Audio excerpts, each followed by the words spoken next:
And I was just, in that respect, I was the ginormous mess at that time. So I needed to dig much, much deeper than just biochemistry to be able to pull myself out of it, because unsurprisingly, the doctors didn't really have answers for me. Empowering you organically, delivering content you trust with results you love. Welcome, everyone, to another episode of Empowering You Organically. I'm your host, Jonathan Hunsaker, joined by my co-host, Terry Entrevenin. Hey, everyone. We have a very special guest today, Dr. Eva Detko. Eva, thank you for joining us. Well, thank you, guys. Thank you for having me. Excited to be here. Absolutely. So we're going to cover a lot of exciting stuff. Before we do you want to go through and just give Eva's bio so everybody knows who we're talking to today? Absolutely. Dr. Eva Detko is a natural healthcare practitioner, author, and speaker. She has studied natural medicine and the human mind for over 20 years. Dr. Eva successfully recovered from chronic fatigue and fibromyalgia and reversed Hashimoto's thyroiditis.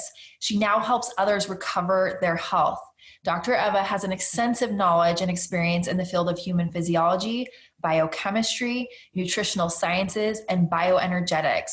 She also uses a wide range of mind-transforming modalities, including havening techniques, brain-working recursive therapy, psychoanalysis, hypnotherapy, mindfulness, NLP, and applied psychoneuroimmunology. So a lot of amazing things that you've done and that you've studied and that you've worked on. Tell us, Dr. Eva, how you got into what you're doing currently in your life.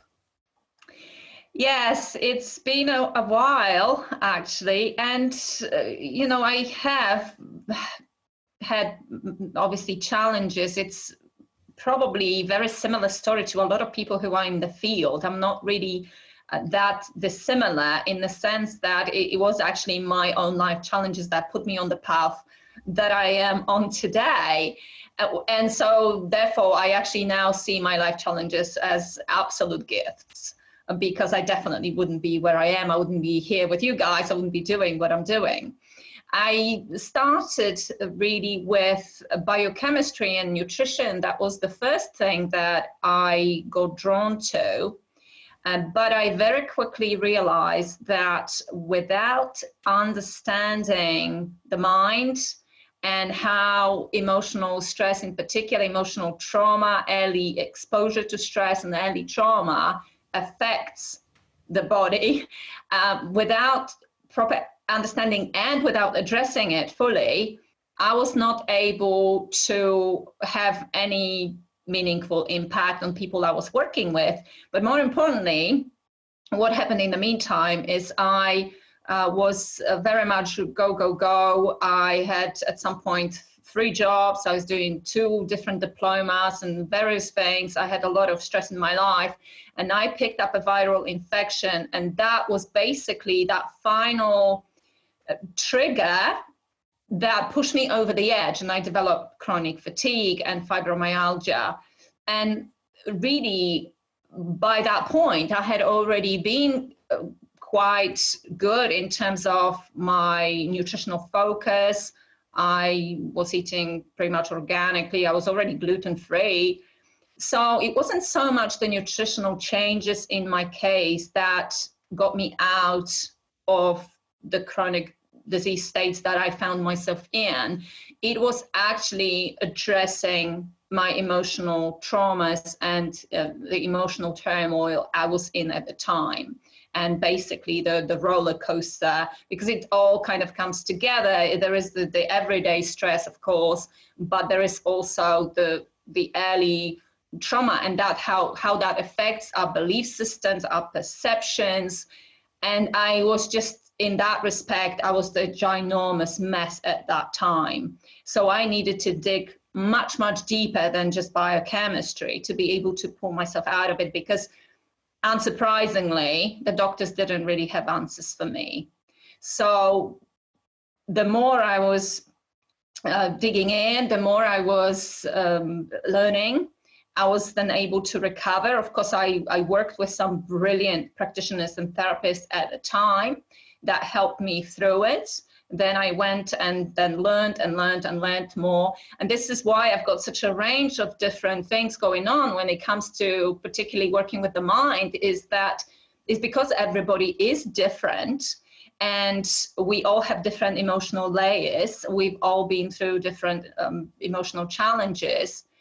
And I just want to be able to work with a wide range of people, not just on the chronic illness side from the physical point of view, because I do that also, but actually have that more rounded, complete approach and address the emotional factors as well. And the more tools I have, the more I'm able to tackle, and whatever people throw at me, I can pretty much, I have some tool in my toolbox to be able to help them and direct them and help them get through whatever they're experiencing, get them through to the other side, and teach them enough to them to be able, for them to be able to do their own work as well, because that's how I like to work. I like to coach and pass the knowledge that I have onto people so that there is no long-lasting dependence on me as a therapist. I usually just work with people for a few sessions, and then they know enough to be able to carry on. We will work through the bulk of their emotional traumas, for instance, and we can do that in a matter of 5, maybe 8 sessions. And then through that process, they will have learned enough to be able to carry that work forward and also build enough neurological resilience so that if they come across something in their lives, maybe something else happens, life happens all the time, right? So if they have another emotional challenge, then they have a range of tools and they can usually successfully deal with it themselves. So that is my objective. That's what I want for people, to be able to do that for themselves. Absolutely. And I love that you take a well-rounded approach to it. And you've done a lot of studying and research on what can help people, because just like our bodies are so unique, I think our minds are so different and individual, and we all need different things to cope and to understand our emotions and things like that related to our health.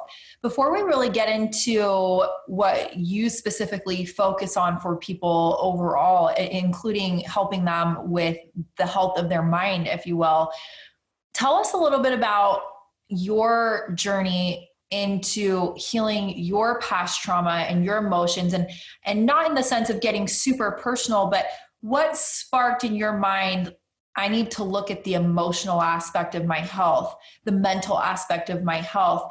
You know, you talked about you had been doing all of these things on the nutrition and physical side. You were really being healthy in that aspect. But what really triggered in your mind, I need to be looking at the emotional, mental aspect of my life? And what steps did you take personally to become more well-balanced in your health through not just physical, but emotional and mental health as well? Absolutely. Yes, I can share that. At the time when I felt ill, as you said, I'd already been doing so many things on the nutritional front that I knew that was not going to be enough for me to get better. And I also knew that I had a lot of trauma earlier in life. My trauma started already in utero because my mom, when she was 3 months pregnant with me, had a trauma herself. And what happened was her sister died, her younger sister died as a result of a vaccine injury, by the way. And this was obviously extremely traumatic for the entire family. But what that did to my mom, she wasn't coping with that trauma particularly well. She just didn't have the right tools. And she went into this complete state of shock. She was in such distress that her pregnancy became toxic. She became toxic, the body became toxic. And as a result of that, obviously it had a knock-on effect on myself and on my sibling. And I was the one who survived, but my baby brother or sister, in fact, we will never know, because by the time my mother, when she came to give birth, the baby was decomposed to the point where they were not even able to tell. And it was the birth was extremely traumatic because she was so sick that she nearly died. In fact, there was a bit of a debate whether to focus on saving her or whether to focus on saving me. At some point, they were not sure whether they were able to save us both. But they did save us both. But I'm emphasizing this because actually for a lot of people, trauma will go as far as the birth. Sure. So it's actually important to recognize and not brush that under the carpet. It could be an important part of somebody's emotional healing, to heal that particular aspect of their trauma. And as a result of this, I was actually quite a weak child. So I was physically weak. I got a lot of, my immunity was just shocking, and I would get a lot of infections. And I was also emotionally quite weak. And this was probably one of the reasons that when I went to school, I started attracting people who would take advantage of the fact that I was sort of soft and sensitive and a little bit delicate. And, you know, people will take advantage of that. So I was bullied at school.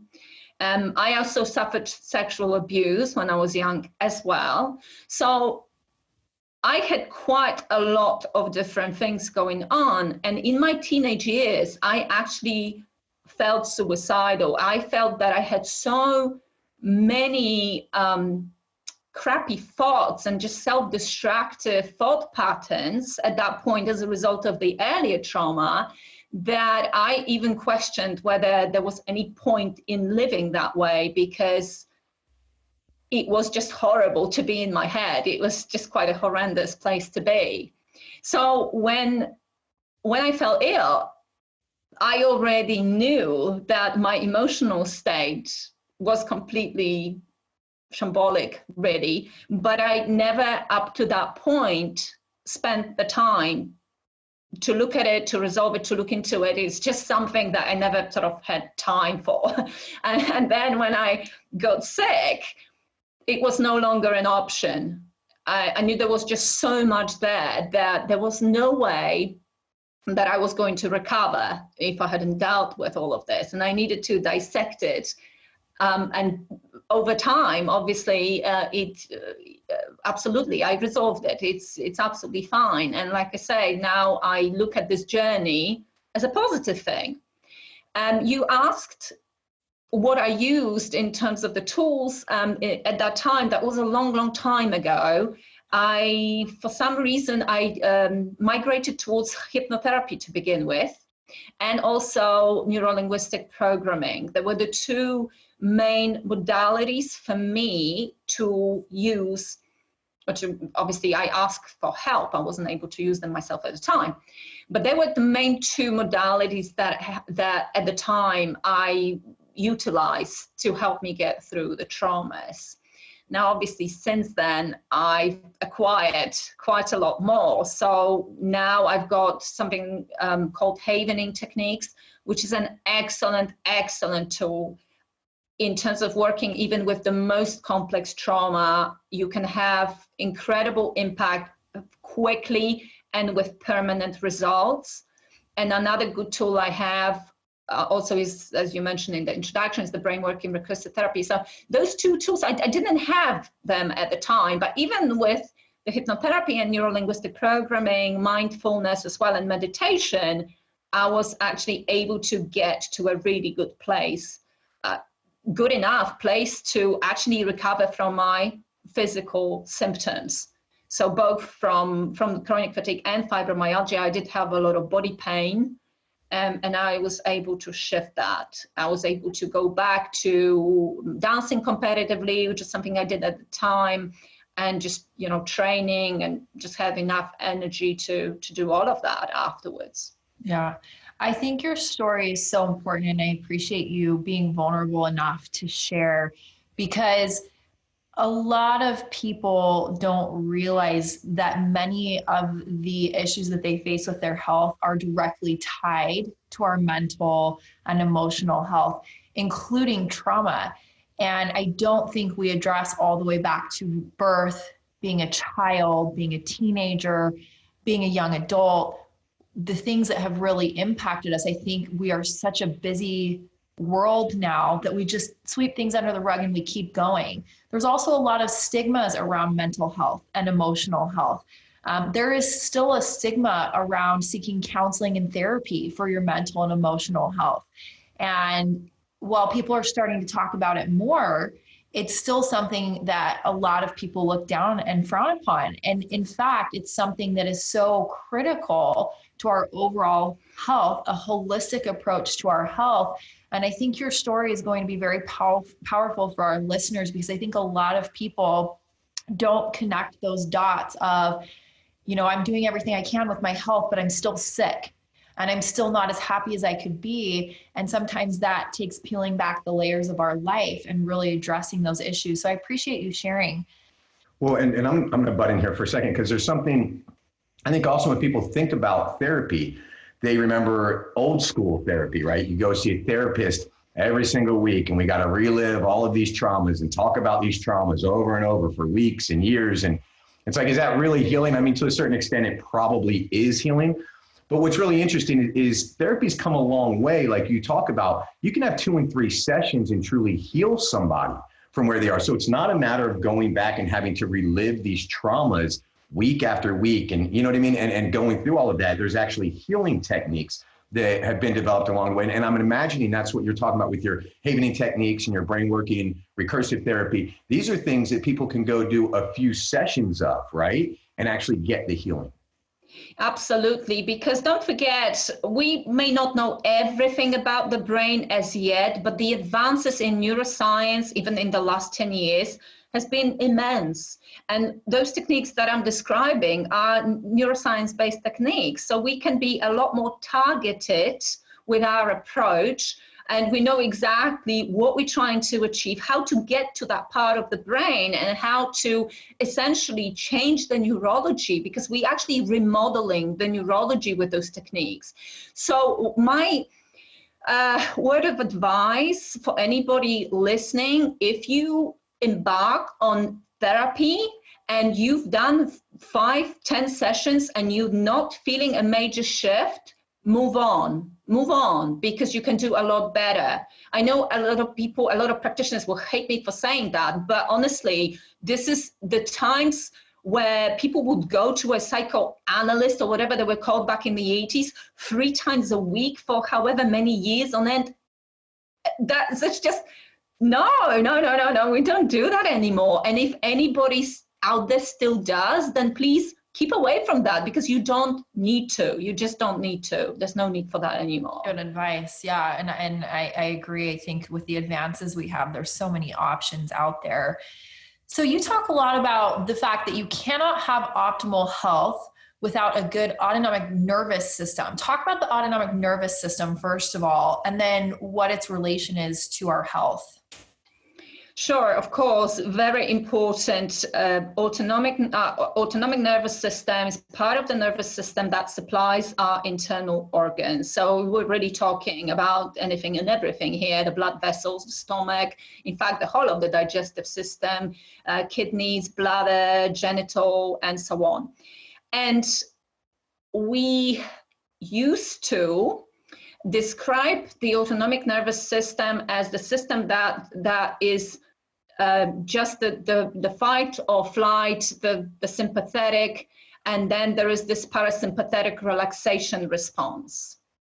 Well, that's still true to a degree, but as a result of the work of Stephen Porges and the polyvagal theory, we have a little bit of a sort of more advanced way we're looking at it now. So basically, we do have those 2 branches, which is the sympathetic branch, which is the fight and flight response, the stress response.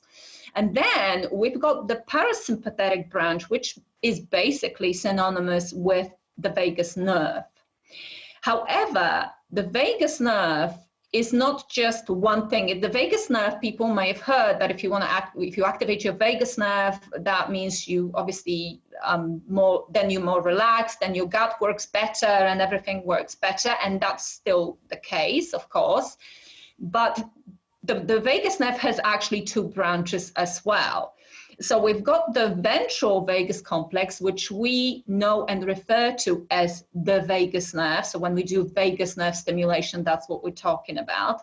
But we also have the other side of the vagus nerve, which is also the parasympathetic nervous system response, which is the freeze response. It's the shutdown response. And so what actually happens is that a lot of people end up with a completely imbalanced autonomic nervous system. And why is that important? This is important because the nervous system is intimately connected with our immune system and our endocrine system, so the hormonal system.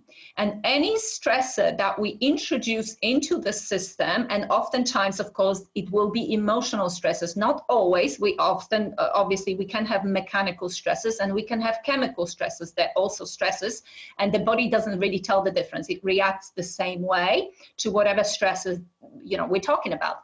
But actually, most of the time, those stresses are emotional and people don't even recognize that they have a lot of those emotional stresses. And then what happens when we introduce that into the equation, that will have a knock-on, so that obviously affects the nervous system immediately, but that will have a knock-on effect on the immune function in the gut and also the endocrine, the hormonal function. And then when you're thinking about the hormonal imbalances, that obviously just throws everything off, right? And the way I want people to look at it is that it's like a triangle, the nervous system, the immune system, the endocrine system, and everything affects everything else. So that relationship goes back and forth. And so what we're supposed to, as humans, we're supposed to operate 90% of our days, we're supposed to operate in a relaxed state. So we're supposed to be operating in the parasympathetic nervous system mode. But actually, who does that? I mean, who, in the Western world, just look around. That just doesn't happen. What actually tends to happen for a lot of people is the other way around. 90% of the time, they will operate in the stress response, in that sympathetic nervous system mode. And this is a problem because that's not how we've evolved. So really, when our ancestors didn't live the way we do today, they obviously occasionally got stressed when they had to hunt or run away from a wild animal. And that would be when the stress response would save their lives, because you do need that. You do need that to activate. And then you need to fight or you need to run away, whichever obviously you choose to do at the time. And then, of course, there's the freeze response, but that's actually parasympathetic system response. And the problem with that is that because most people live in this, what we call a sympathetic dominant state, they burn the system out. They just burn it out, right? And we see that everywhere, right? People with fatigue, brain fog, that burnout. That has lots of different faces. People who can't get through the day without drinking 10 cups of coffee, but they think it's normal. But that's the thing, it's not normal. It's not normal. If you can't wake up in the morning, or you wake up in the morning, you're still fatigued, or you sort of sleep and you're still fatigued, or you wake up in the morning and you immediately need caffeine to get you going, because otherwise you're not functioning. That's actually not normal. That obviously is already indicating that there is a level of burnout in the system. And in the end, like I said, if we sort of almost destroy that part of our nervous system, then we can get to a point where it's going to be complete shutdown. And a lot of people with chronic fatigue, they're not necessarily in fight or flight. A lot of them will relate more to being in that complete, it's just like complete shutdown mode, which will be the mode of the freeze response. So the balance within that system is absolutely critical, because it affects everything else. It affects the immunity, it affects the gut. And in fact, when we're talking about the vagus nerve, of course, the vagus nerve is the main part of the gut-brain axis. So, of course, we know, and a lot of people in the space talk about the importance of microbiome and how that is such a big factor in many chronic disease, in fact, in pretty much all chronic illness. But I argue that that's not necessarily the root cause, because behind that there's something else, or something messed up the gut, right? So it is sort of the root cause, but you can look further behind it. So, okay, if we've got microbiome issues, could it be, again, due to early trauma? Because we know that early exposure to stress epigenetically changes the gut. And we see this in animal models, and there's some research in humans as well. And when they did back in the 90s, the ACEs study, when they looked at the relationship between early exposure to stress and chronic illness later in life, we have correlation with just about every illness that we can think of. So the crux of it all is that many people are actually imbalanced. Their autonomic system, the balance between the sympathetic and parasympathetic is completely messed up. And obviously, there are ways of correcting it, but until we do, we're always going to have a knock-on effect on the gut, on the immune system, on the hormonal function, and through that, pretty much on everything in the body. Does that make sense? Absolutely. It's so interesting as you were talking and sharing that. Jonathan and I have been in the natural health space for quite a few years now, and I've heard some very interesting stories. And I'm not saying that this is research-based stories, but there is research like you're talking about to lead us to believe that this is true. But we've heard stories of people who have had something like cancer. I heard a story of a woman once who had breast cancer. And one of the things that the practitioner she was working with was to address emotional trauma. And as he worked with her and started talking with her and kind of evaluating her life, she shared with him something she'd never shared with anyone before. And he had seen in previous cases and previous patients what she shared with him, the trauma she shared, and I believe it was actually a sexual abuse trauma, was also tied to that very same cancer that she had experienced. Now, again, I don't have any research to back this particular story, but I think it's extremely powerful what you're talking about with epigenetics, literally changing our gene expression through trauma and how that impacts our overall health. You're talking about the gut and the microbiome. I think it's so important that people understand our trauma can impact our long-term health.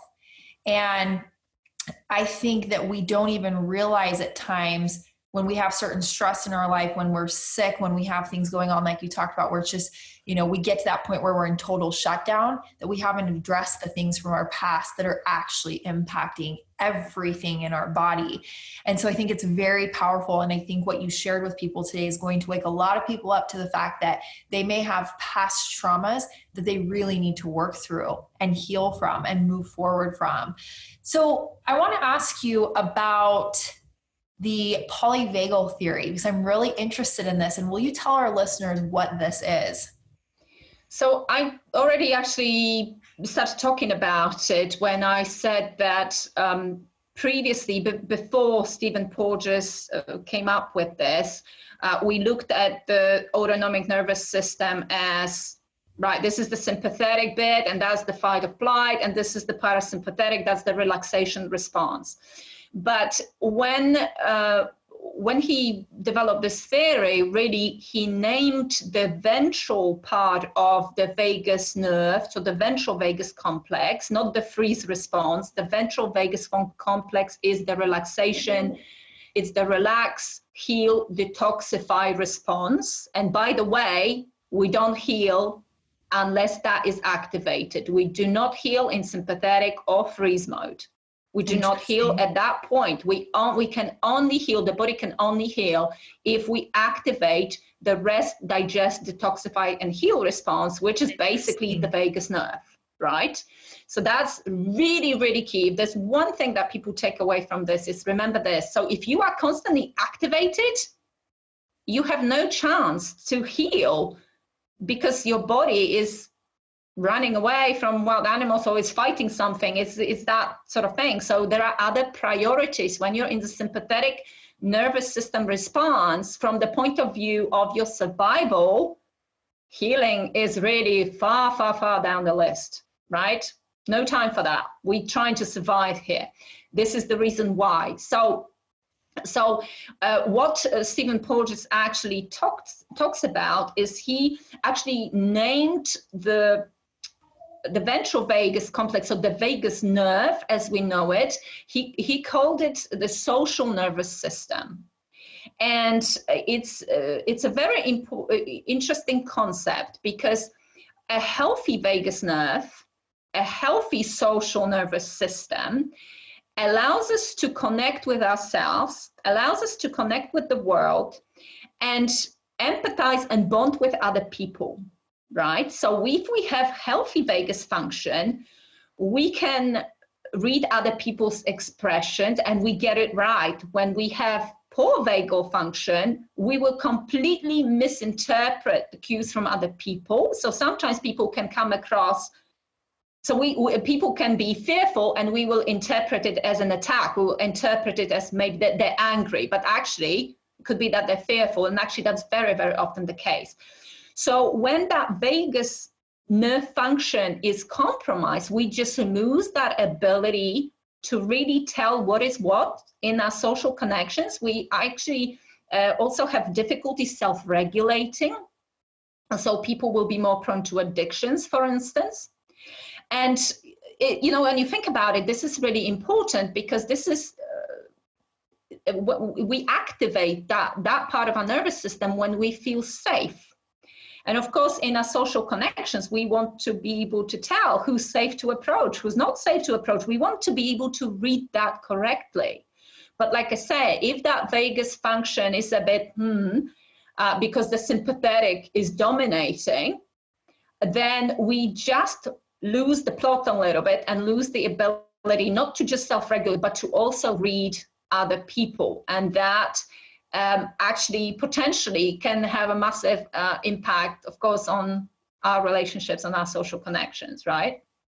Absolutely. I think what's really interesting here, and we touch on it, I don't know that we touch on it enough, is how much everything is interconnected, right? It's so often we go see a doctor here in the West and they give you a prescription, but they don't talk anything about your nutrition. They don't talk anything about your emotional health, right? We decide, hey, it's time to get healthy. So we go and we go to Whole Foods and we buy a bunch of organic food and we start eating organic. And yeah, I mean, that gets us to a certain level, but we're still not addressing the emotional trauma. Maybe it's that emotional stuff that got us overweight to begin with, right? Or that brought on those addictions that caused us to have bad habits that led to other things. And so I think it's really important for us to realize that you need that holistic approach. You need to be covering all angles. And if you don't address emotional, right? Current emotional state, previous traumas, all of that, you're leaving a third of it out, right? If you're not addressing the mind, if you're not keeping things healthy with meditation, if you're not managing the stress levels. It's interesting when you talk about just kind of how we're constantly in that alert state. I lived down in Panama, Central America for a few years, and people down there were way happier than we are up here. And you'd see them sitting on their hammocks for hours a day. And you're like, how could you do that? But that's our ingrained idea that we got to go and accomplish and do, where they're just happy sitting there watching the waves, watching the trees, and living the way that we've always lived, right? In that calm, relaxed state. And I think they're a lot healthier a lot of times because of that. Absolutely. I think another interesting thing that you touched on is that our emotional and mental well-being can impact our relationships, and especially talking about, the polyvagal theory and how it impacts us with stress and beyond, and being able to truly heal. I also think it's interesting. I thought about, as you were talking about that, how hard it is for us to have a good relationship with ourselves as well when we haven't healed. And I think it goes both ways, that we can struggle not only in external relationships, but in that relationship with ourselves. I think it's what you're talking about here today is so important for people to understand, not only from the mental, emotional perspective, but how it's tied to our health. I think you've given some fantastic teaching moments here for people to really internalize some of the things that are going on in their body that they may not have understood before, and really be able to learn and educate themselves and move forward in a powerful way. Having said that, what are some of the best modalities, in your opinion, to deal with trauma? As just a starting point for people who are listening, who may be hearing some of this information for the first time. I know I've learned a lot today. What would you recommend as some of those best modalities to start out with and look at? I will share all of this in just a moment, but I wanted to just make a comment about trauma before I move on to that, because I think it's important.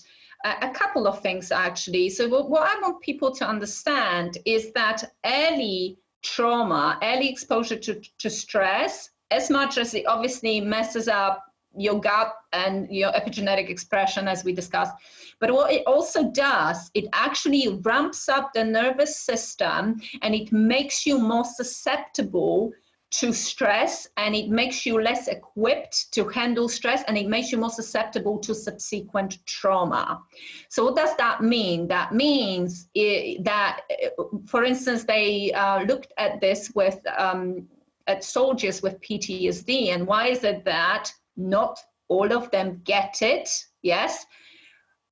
The difference between people who were in the exact same circumstances, and some of them came away from the situation with PTSD and some of them didn't, actually was early trauma. Interesting. It is very interesting. And actually, when we're talking about trauma, this is another really important point, because people will be thinking, well, I didn't have any major traumas.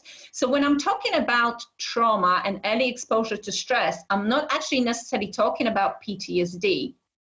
PTSD is important to address. It can be addressed, but more often than not, and this is particularly true for people with chronic health issues, what's going to happen is that there may not have been necessarily a one big event, that one kind of terrible thing that happened, but rather, number one, there could have been smaller things happening over a period of time, or it could be that in the early years of that person, their emotional needs were not being met. And what they end up with later in life is attachment trauma or developmental trauma. And developmental trauma is not just about emotional neglect, because actually it happens a lot to people who had loving parents, caring parents, not just necessarily narcissistic parents, because obviously if somebody had narcissistic parents and they're a sensitive soul, definitely they're going to end up with attachment trauma, lots of self-worth issues, lots of self-identity issues, and behavioral issues as well. But we also talking about people who seemingly had an okay childhood. There wasn't really any major problems, but what could have happened was that they needed more emotional nurturing that they actually got, and that bonding wasn't necessary at the level that was satisfying their emotional requirements at the time.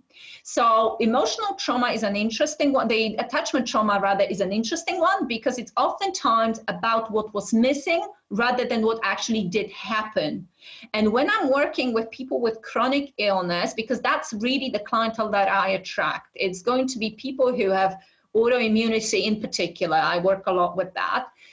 Lots of complex physical complaints, lots of complex chronic symptoms that they've had for a long time. And of course, what comes with that is obviously complex emotional stuff, but it's not necessarily PTSD. Most of the time, it will be something like attachment trauma. So it's important for people to realize that just because you didn't have a major event and you're not really recalling anything necessarily bad that may have happened to you, what may have happened is the first 0 to 4 in particular, which is of course the time that it's even before we start actually forming proper memories, there may have been insufficient emotional nurturing and insufficient bonding with the primary caregivers, and that in a lot of cases is enough to create this developmental attachment type traumas. So I just wanted to stress that, because people think of trauma as PTSD, and it's not necessarily that I'm talking about. I have to ask these questions, and we could do 3 more podcasts on the things we've talked about today and how far I want to go with some of these questions, but I'll try to keep my 2 questions very concise. So my first question for you is based on what you just said. How can a parent understand if they're giving their child enough nurturing without crossing the line of giving too much? So as you said, sometimes it's not that you don't have bad parents. They love you. They raise you in a good home. You're safe there. But how does a parent know if they're giving their child the right kind of love? And I know that's probably not just a clear-cut black and white answer, but what would be your recommendation there for people raising children? Right. So prepare for this, people. You will screw your kids up. You will. You will. It's impossible when you think about this, Terrian. We think about this. You cannot possibly, no matter how wonderful a parent you are, how self-aware, how aware of your kids' needs and everything else you are, you cannot satisfy those needs 24/7. Sure. Constantly. It's just not possible. So there will be moments where the kid will just feel like they're just not getting enough nurturing, right? But having said that, right, this situation could be made worse by parents being completely unaware of their child needs. So if somebody is listening and maybe the child is small and they still have a chance to do a pretty good job and they really, really want to do that, then I would say look a little bit more into the different stages of child development, because you have your infancy stage, you've got your toddler stage, you've got your preschooler and so on, and then school stage. And at all of those stages, the needs of the child are different and they will be learning different things. They'll be, at some point, they need to learn about sexuality. At some point, they need to learn how to express anger properly and so on and so on. The first stage, the infancy stage, you cannot give them enough, you can't give them too much in terms of cuddles and kisses. Particularly the first stage, which is all about physical safety. Yeah. So one of the things that I would recommend, John Bradshaw wrote a number of books, actually. Unfortunately, he's one of my heroes and he passed away a few years ago. But the book Homecoming explains actually in a very simple way the different stages of child development. And if you're a parent and you understand that better, then definitely you'll be able to do a better job of the parenting. I mean, there's lots of obviously parenting books, but I specifically talking about understand how your child is developing. Also understand the brain development, the different stages of that, because then that will help you avoid some of those mistakes that could potentially become a really big problem later for that person. Another thing that I would say is also be aware of the personality type of your child. So personality styles are really strategies, and a lot of it is as a result of what we experienced in childhood, but there will be certain tendencies already from the word go. And if your child is, for instance, very sensitive, be mindful of that, because if you push a sensitive child to be a leader, to achieve, to do things that maybe it's not natural for them to necessarily be that way, then that may have a really bad impact on them. Likewise, if you have a child who is a natural leader and is slightly sort of dominating maybe other kids, slightly sort of have that kind of way of bossing kids around, don't pull them back from that. Let them express that. So you do need to be very in tune with some of the characteristics that your children are already presenting at whatever age they are, because that way you can help them develop the things that are natural to them and the feel that they want to express. And then perhaps you can then help them with some of the things that maybe still need to be developed, but don't come so naturally to them. So I would say awareness and education about what kids needs and the different stages of development and what that means in terms of needs and what we need to satisfy as parents. That's going to be really, really key. Interesting. And I appreciate you sharing that. And I have one other question around that. So we talk about, we're talking to adults here on this podcast, and we've talked about healing trauma from our childhood. What would you say to parents who have children if they recognize now that their child has experienced trauma? What would you recommend to them? Is this something that's best addressed now while they're aware of it? And what would you say to parents when it comes to children who have experienced trauma and parents who are in tune enough to realize there's different levels of trauma, different types of trauma, but their child's probably experienced trauma? What would be steps you would recommend they take? So that actually potentially ties this question nicely to the question that you previously asked me that I never answered about the modalities, right? Because we kind of digressed a little bit. So if you've got the right tools and you're comfortable using those tools, which there is no really reason why you wouldn't be, because something like havening techniques or EFT is so easy for people to use on themselves and on their families. And then I would say, if you're identifying that your child may have gone, maybe they were born in difficult circumstances, and you know that obviously they were hospitalized or something like that, that's never a good thing. And they could potentially develop a really a lot of fears around, for instance, health, around hospitals and procedures and stuff like that. So, So for example, let's take that as an example. So if that was already present in this young child's life, then if we have the right tools, we can just get on top of it and heal this straight away. And I would say so if you, for instance, if you use havening techniques, which is a really simple method, and if anybody wants to look that up for self-help, then havening.org is the resource for that. But it's literally a psychosensory technique, so it's about stimulating receptors on the skin to, like I said before, remodel the neurology. And what then happens is, say your child had some sort of trauma around hospitals, around health, around procedures. The next time they're maybe in that situation and they're triggered by that, because that's how you know most of the time that they have a problem, because they're being triggered by being in a similar situation. Then at the moment that they're triggered, you can actually haven on that or tap on that. That's another great method, EFT. And then you could be taking that trauma apart already for that child. And then when they're grown up enough to be able to do this for themselves, then you basically teach them the tool and you encourage them to use that. If they ever experience anxiety, if they experience fear around a particular aspect of their lives, whatever it is, maybe social issues or whatever it may be, we just teach them those simple tools. And that's going to be, that would be my best thing, because if you can address it quickly, why not, why not? And it could be very quick and very effective.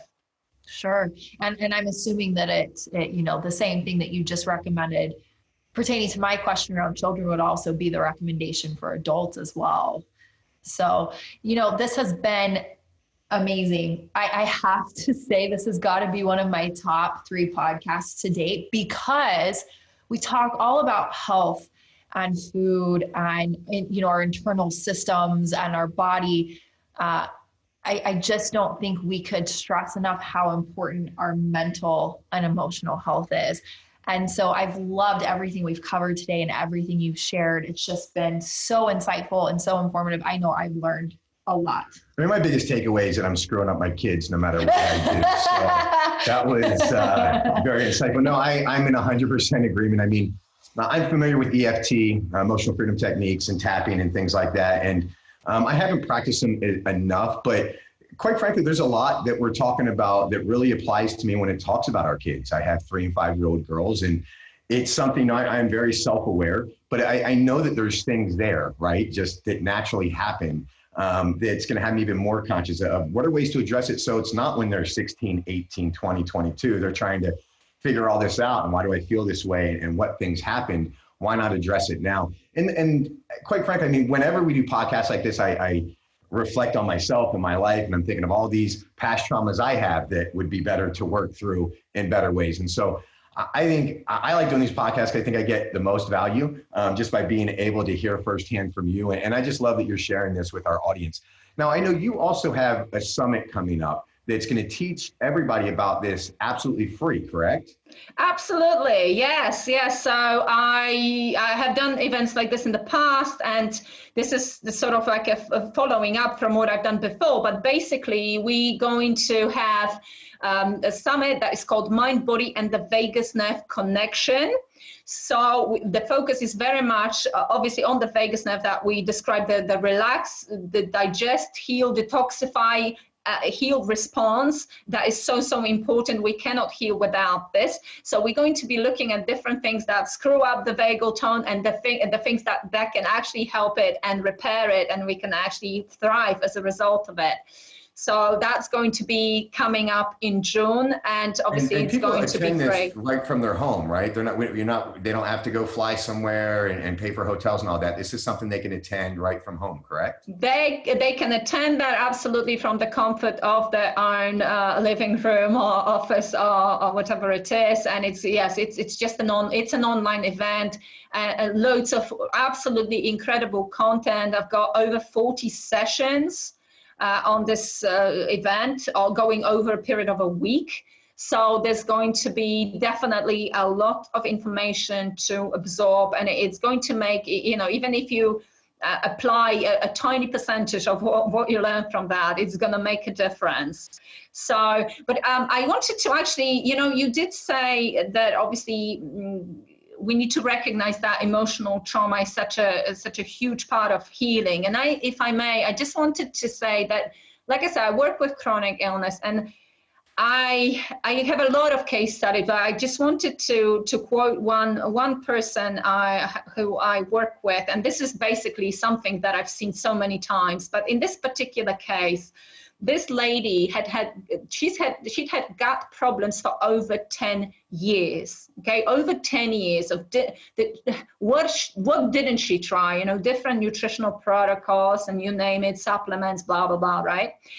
But at some point, it somehow came into her consciousness that she needed to work on her early trauma, and she had a massive issue with attachment trauma. Actually, she was one of those people, and we did literally within a few sessions, she was able to go out, and this is somebody who had such bad reactions to food. She basically went to a point where she had very limited range of foods that she could eat. So within a few sessions, not only did she start to expand the range of food that she was eating, she was able to go out on her birthday and had what did she have, something like key lime pie or some sort of pie, which she normally would be sick for a week as a result of that treat.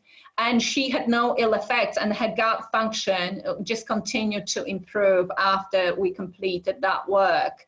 So this is, just goes to show, this is somebody who obviously for many, many years just focused on the biochemistry.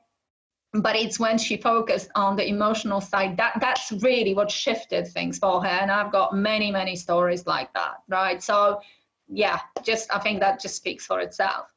Love it. Great way to close. Yeah, love this story. And I agree 100%. There's people in my personal life and relatives and all of that I know they've struggled with weight loss. They've struggled with all sorts of things. And until they started actually addressing some emotional things, did things actually change, right? Or did they actually stick long-term? And so I think for anybody listening, I mean, if you're on a health journey, which I think most of us try to be on most of the time, if you have not addressed the emotional side, now could be a great time to do it, right? And I've said this with anytime we're trying to make change in our life, let's not try to change everything all at once. So try to change your diet and go to the gym and the emotional stuff and all of that all at once. But if you've tried other things or you're not sure, I think it's worthwhile. And I think this is one of the reasons I want to have you on the podcast is because you're doing the summit that's 100% free, right? I mean, we don't make any money. There's no commissions here. There's nothing like that. Like, we just want people to get healthy. And I think that you're addressing something that gets swept under the rugs because most of us don't want to address it. We all have emotional traumas and pains. And how have we dealt with it? We swept it under the rug. And so how do we do it as a society? We sweep it under the rug, right? Because we don't want to deal with it. And I think it's such a vital part of getting healthy that we have to address it. And so I love the story. I think that our listeners, if they go to your summit, if they go to your website and start addressing this, we're going to have tons more stories come in like this, like we do when people change their nutrition, when people start exercising, when they start doing all of these other things. So tell everybody actually, what is your website where they can find out more about you? They can sign up for the summit.